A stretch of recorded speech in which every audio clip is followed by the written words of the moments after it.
Welcome to Indai's Japanese Grammar. Grammar for today.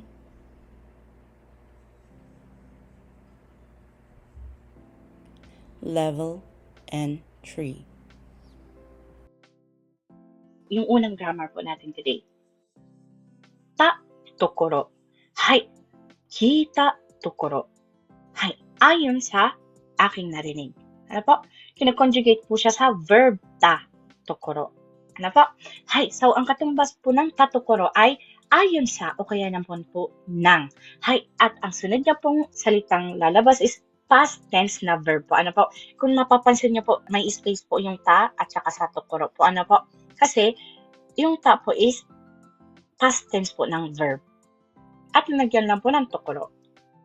So, ang explanation ko po sa grammar na ito, ang grammar po na ito ay ginagamit ito sa isang sitwasyon na pagkatapos gawin ng isang action, ang verb po ano po, may nalaman o kaya naman po may nangyaring agad na resulta. Ano po? Hi, so go po tayo. MJ-san, maaari niyo pong basahin ang ating first example sentence. はい。saan po magsimula? Saan po magsimula? Dito po. Dito hanggang dito po. Sensei ni kondo no testo no hani? Hi.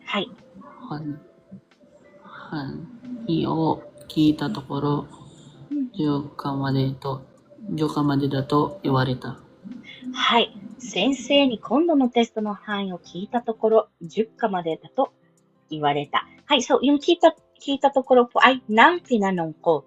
Hay, yun po yung katumbas niya. Kuminasay, saglit lang po, papalit lang po ako ng earphone po. Ano po?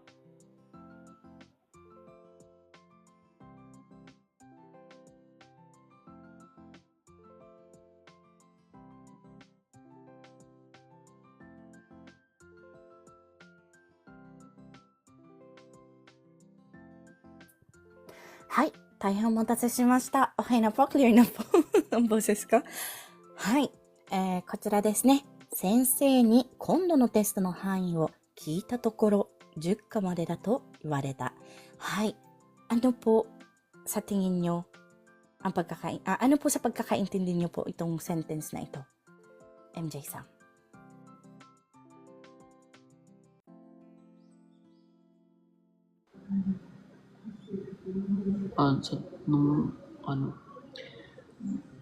Tinanong niya po yung sensei niya sa susunod na exam kung hanggang ilan yung score ba yun. Tapos nung nalaman niya hanggang 10 daw po ang pagkakasabi. Alam niyo po ang meaning po ng hangi? Hindi po ako sure.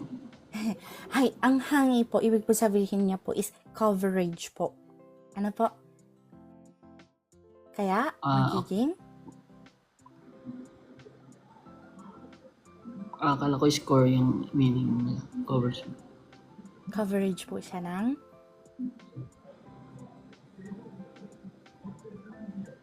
Ng testo po. So, so, ano po ang sabi ng teacher niya? Hanggang 10 Jukka. 10 mado daw. Ano po ang jukka? Ano po ang ka? Chapter? Po. Chapter 10 po. Ano po? Hi! Arigatou gozaimasu. So, sa Tagalog po, hindi ko pala po siya nalagyan ng kulay po. Ano? Hi, so sa Tagalog po, ganito po siya. Tingnan po natin word by word po. Ano po?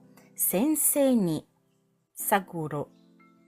Kondo no sa susunod na testo no eksaminasyon hangi wo ang sakop no hangi wo ang sakop po. Ano po? Kita tokoro ng tinanong ko 10 ka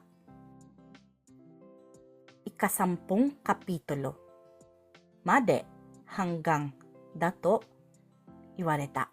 Sinabi sa akin na hanggang ikasampung kapitulo. Ito na po yan. Ano po? So, pag pinagbuo po ang mga salitang ito, magiging, nang tinanong ko ang sakop sa susunod na eksaminasyon sa guro, sinabi sa akin na hanggang ikasampung kapitulo. Ay, medyo pangit po yung pagkakabasa ko.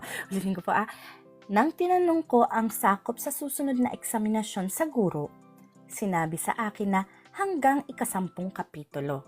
はい、それが先生に今度のテストの範囲を聞いたところ、10課までだと言われた。はい。Ganun po yung pagkakatranslate po natin. Ano po?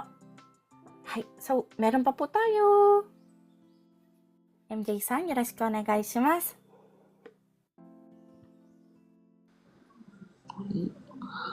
歯が痛いので歯医者さんに行ったところ、ひどい虫歯になっていると言われた。はい、そうです。歯が痛いので歯医者に行ったところ、ひどい虫歯になっていると言われた。So, ibig po sabihin yung itta tokoro dito ay nang pumunta ako. Hay.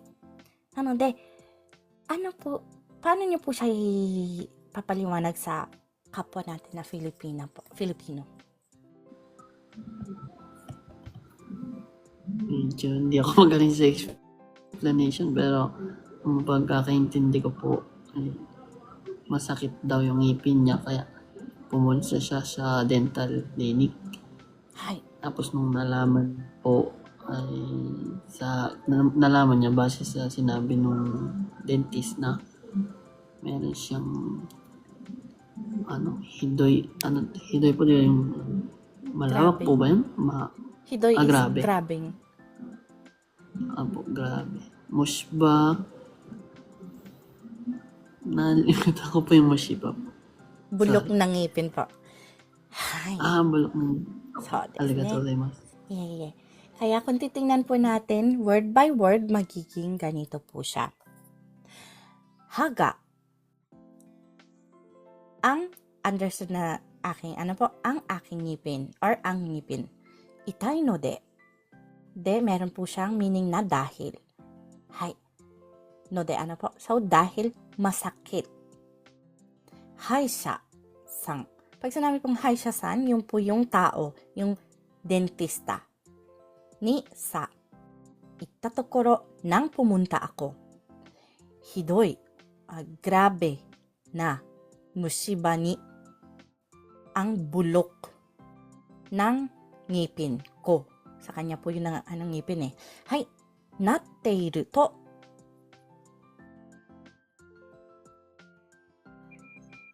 Kasama na po yun dito eh. Kumbaga, nabulok po kasi. Kaya wala po to sa sa grammar. Kasama na po kasi siya dito sa Tagalog po na ito. Hay, kumbaga, nangyari na po. Hay. So, iwareta, sinabihan akong grabe na ang bulok ng ngipin ko. Grabe natteiru. Kumbaga, yun na po yung nag-express po ng past tense po. Po? Hay.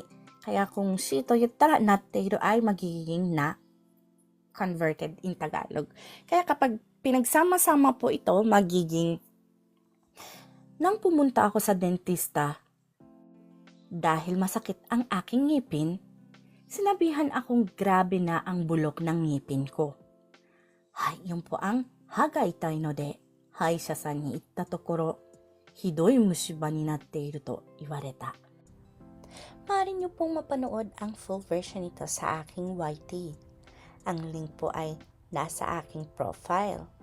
Please check and subscribe!